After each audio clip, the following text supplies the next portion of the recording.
Alors, bonjour à toutes et à tous. Avant de commencer, on va chacun se présenter.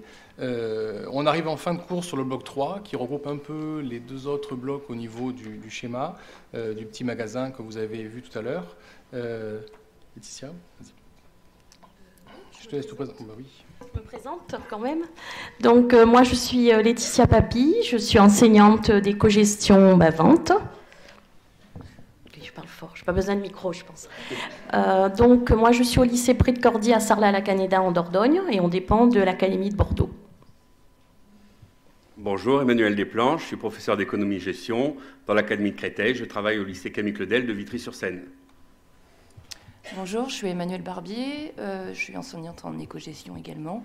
Je suis dans l'Académie d'Amiens au lycée Breuil-le-Vert. Donc, comme vous pouvez le voir, on a aussi deux malades avec nous. C'est la période qui fait que c'est un peu compliqué. Donc, par rapport à notre bloc de compétences 3, avant d'introduire la vidéo, on est bien sûr conseillé à accompagner le client dans son parcours d'achat. On voit bien dans le schéma qu'on retrouve aussi bien le client à son domicile, sur la partie en bas à gauche, comme en réserve ou en drive, ou aussi bien après dans le magasin. Donc, on est bien sur un client qui évolue et qui va, en fonction de ses besoins, déclarer son achat ou pas à différents moments de la vie, aussi bien chez lui que même dans le magasin, pourquoi pas à l'extérieur, pourquoi pas loin, pourquoi pas en revenant. Enfin, on est vraiment sur l'omnicanalité la plus complète. On ne va pas revenir sur les définitions de parcours d'achat et d'omnicanalité.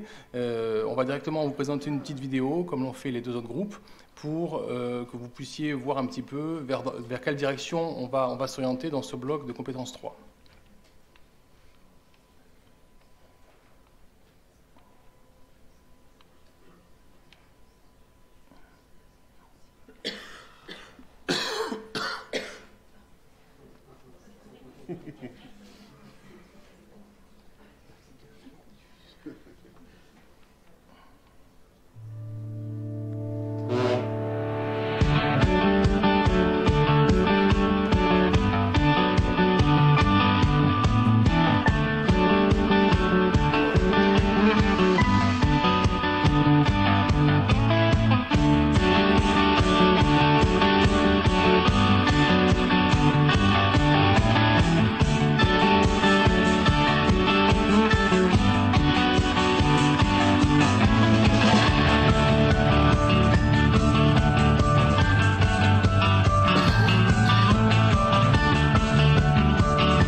Alors certains connaissaient déjà peut-être cette vidéo.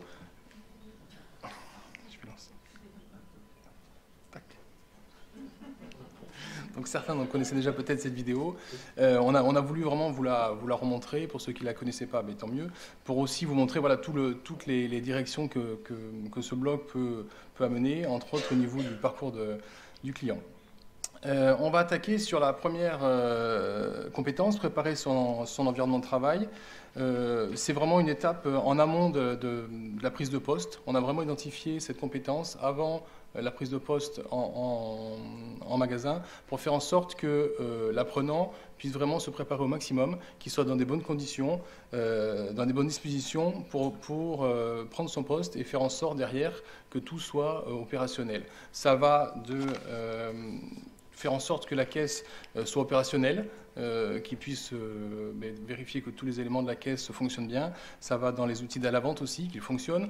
S'il y a une caisse avec une tablette, mais que la tablette soit en marche et qu'on n'arrive pas devant le client en train d'appuyer sur la tablette, de vérifier la balance, de vérifier tout ce qui est au niveau de la surface de vente aussi. Donc faire en sorte que cette compétence-là vienne vraiment appuyer la préparation en amont de la prise de poste de travail. Donc on est bien dans préparer son matériel.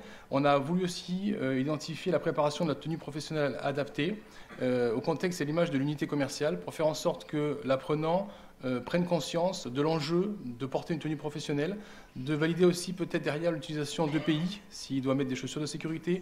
On y reviendra assez fortement, on va en parler un petit peu là, mais vous avez vu dans les deux groupes, au niveau de la santé et sécurité au travail, on a vraiment dans ce référentiel voulu apporter une plus-value et faire en sorte que le jeune entre autres de CAP prenne des automatismes très rapidement et ne se retrouve pas directement tout seul avec des accidents qui pourraient arriver. Donc vraiment faire en sorte que cette étape-là rentre dans un protocole de santé et sécurité au travail. On en reparlera mercredi avec M. Macaire de l'INRS. Et le but aussi, c'est de vérifier donc, le bon fonctionnement des outils de la vente, on en a parlé. On a aussi accentué dans cette partie-là, dans la préparation du poste-caisse, tout ce qui est ergonomie du poste-caisse et du poste de travail, faire en sorte que chaque élément soit bien disposé à leur place pour faciliter par la suite le travail toujours du jeune et faire en sorte que derrière, il puisse anticiper tous les mouvements, éviter après les risques de poids, de charge de poids. On a vu tout à l'heure sur le groupe 1 avec des éléments pour aider le jeune à manipuler des produits. Faire en sorte aussi au niveau de la caisse qu'il y ait des positions. Tout à l'heure, il y a un professionnel qui parlait de la caisse. Entre tout le monde est capable d'être à la caisse, mais être à la caisse du matin au soir sans avoir le dos qui fait mal, sans avoir les cervicales qui font mal, etc. Il y a des gestes peut-être, il y a des choses à prendre en compte pour faire en sorte justement que ce travail soit le moins pénible possible et que par la suite, voilà, le jeune soit vraiment adapté au poste sur lequel il est. Au niveau donc, de la santé et sécurité au travail, on reviendra plus tard. Vous voyez aussi au niveau de l'économie, enfin des savoirs économiques et juridiques, on les a intégrés, on voit dans les savoirs le contrat de travail, l'entreprise et sa performance. Et donc comme pour les autres groupes, vous verrez que c'est vraiment distillé dans les différentes compétences et il n'y a pas de compétences associées sur le contrat de travail, on est vraiment sur des savoirs au sein de la compétence. Je passe le relais à ma collègue. Oui, et aussi en parlant du contrat de travail, il faut aussi faire le lien avec la PSE, parce que dans leur nouveau référentiel aussi, ils ont un module assez important sur le contrat de travail. Donc on va passer à la deuxième métacompétence, qui est l'accueil et la prise en charge du client, pour ce bloc de compétence numéro 3. Donc au niveau de cette métacompétence, la prise de contact, nous voulions insister sur l'accueil du client et puis aussi l'attitude d'accueil. Et en fait, préciser qu'au niveau de l'accueil, ce n'est plus seulement l'accueil physique en magasin, ça va être aussi l'accueil téléphonique, l'accueil sur les réseaux sociaux, l'accueil par exemple pour la prise en charge du client, on le reverra tout à l'heure, parce qu'on a mis aussi une compétence sur la livraison, par exemple chez le client. Donc voilà, c'est vraiment la prise de contact et l'accueil dans différentes situations.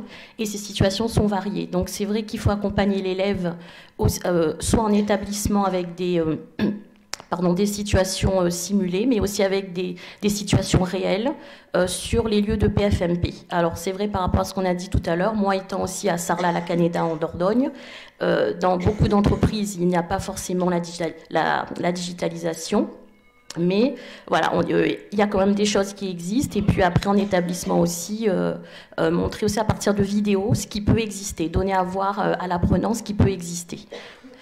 Après, au niveau de l'accueil aussi, je voulais aussi insister au niveau de la communication verbale, les soft skills dont on a parlé ce matin avec les professionnels, qui vont être très très importants, surtout pour nos CAP.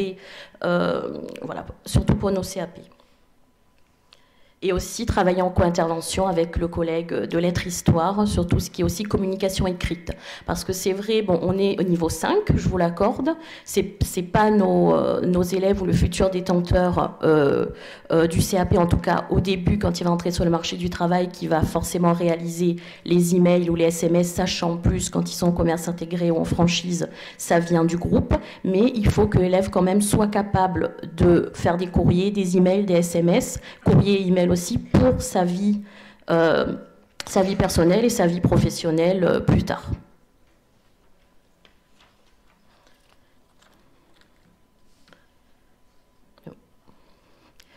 Après, au niveau de l'autre métacompétence, là on est vraiment dans le cœur de notre bloc de compétences, c'est accompagner le client dans un contexte, accompagner le parcours client dans un contexte omnicanal. Donc bien sûr, on est sur développer l'écoute. Donc il faut en fait que l'apprenant et le détenteur du diplôme puissent répondre à la demande du client. Donc ça peut être une vente du début jusqu'à la fin, ça peut être aussi juste un renseignement, orienter le client. Dans cette compétence aussi, il est important que l'apprenant puisse accompagner le client dans l'utilisation des outils d'aide à la vente. Donc c'est pour ça que effectivement, il doit aussi être formé sur ces différents outils pour pouvoir conseiller et accompagner le client. Donc ce matin, on disait aussi, non ça va être après, pardon. Je vais trop vite. Je voulais vous parler de la caisse, mais on en reparlera tout à l'heure. Excusez-moi. Aussi, il est important aussi de présenter auprès de l'apprenant l'importance des services qui vont être proposés. Les services associés à la vente, les services complémentaires qui peuvent être proposés. Donc il doit être capable de proposer au client la multitude de services qu'il existe aussi bien en magasin physique que sur un site internet marchand ou un site internet vitrine si le point de vente ou l'unité commerciale a un site internet. Donc voilà, être capable de présenter les différents services et toujours d'accompagner le client. Par exemple, si le client veut commander en ligne sur une borne parce qu'il n'y a pas le produit ou la taille ou la pointure en magasin. Donc voilà, je vous ai parlé des services associés. Après, au niveau de la prise de commande. Donc la prise de commande du client, ça peut être, bon, on le retrouve en alimentaire, par exemple en boulangerie. Et on voulait aussi insister sur prendre une commande, oui, remplir soit un bon de commande, mais aussi juste, par exemple, prendre la commande sur feuille libre, mais aussi prendre une commande sans faire d'erreur, sans faire de faute, pour que le collègue ou le collaborateur puisse relire si la personne est en congé ou autre. Donc voilà, donc travailler encore la communication écrite avec le collègue de co-intervention à lettres histoire. Après, au niveau de la remise des colis, par exemple, tout à l'heure quand je parlais de l'accueil du client, ça peut être aussi quand le client vient avec le click and collect ou quand il y a des points relais. Donc là, on va accueillir le client et remettre les colis. Donc là, l'apprenant, il doit être capable de maîtriser la remise des colis et la procédure qui peut être différente en fonction des différents lieux de PFMP ou en fonction des différentes entreprises dans lesquelles il va faire son stage, sa PFMP ou travailler.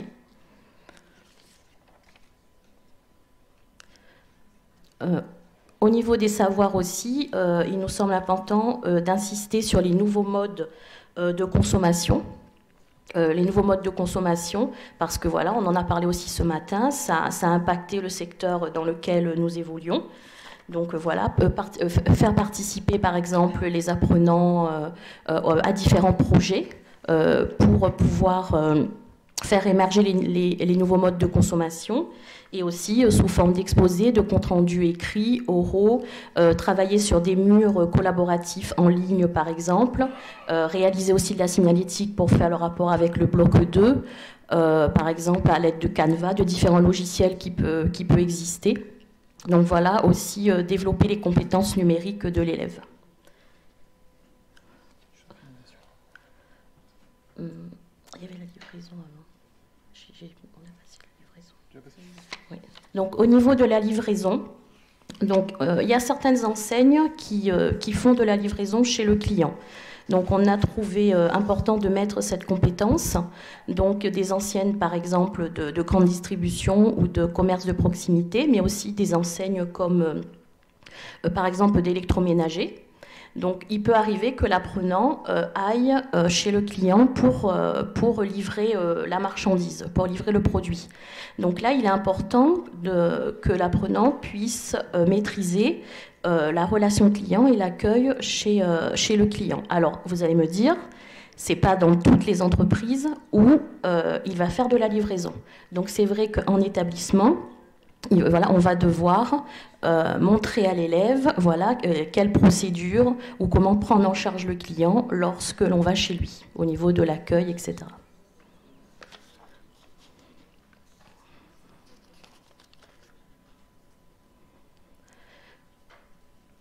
Donc, au niveau de l'encaissement.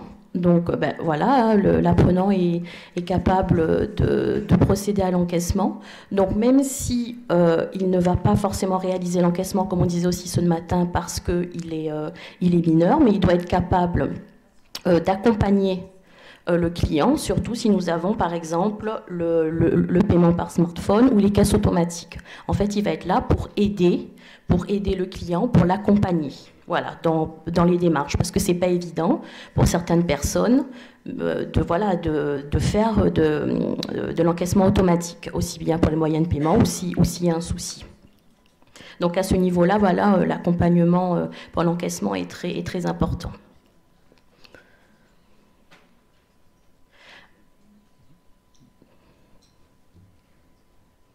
Oui, tu peux pas.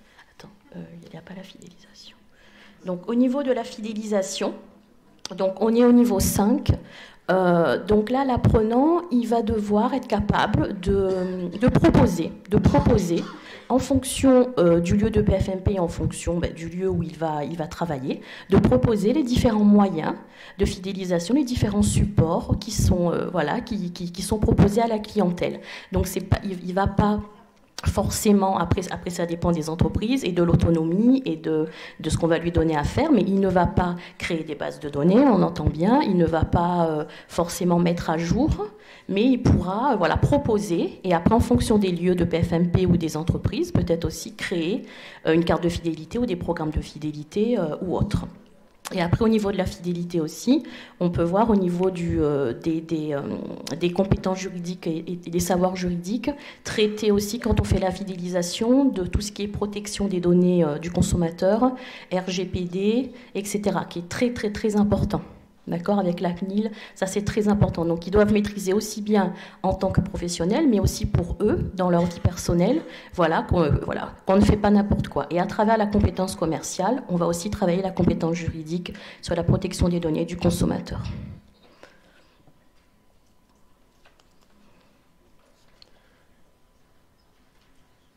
Et après, au niveau de l'encaissement aussi, on sait que pour les élèves, le rendu de monnaie, d'accord. Même si dans beaucoup d'enseignes, vous avez des caisses automatisées, automatiques, où on voit la somme qu'il faut rendre le rendu de monnaie, mais on a encore beaucoup d'élèves, surtout en CAP, qui ne maîtrisent pas le rendu de monnaie. Donc c'est vrai qu'il faut encore davantage insister là-dessus et travailler aussi en co-intervention avec le collègue de mathématiques sur ce rendu de monnaie.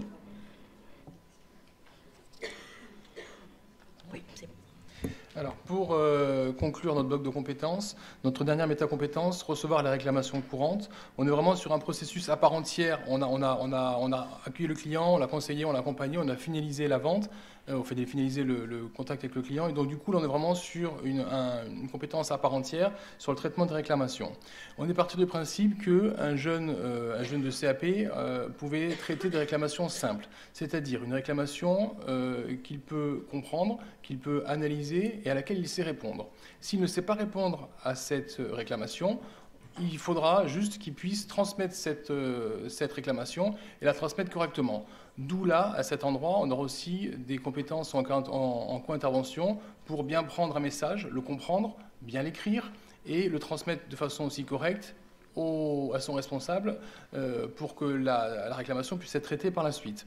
On a aussi voulu intégrer dans cette partie-là, on revient encore sur la santé et sécurité au travail, tout ce qui est gestion du stress.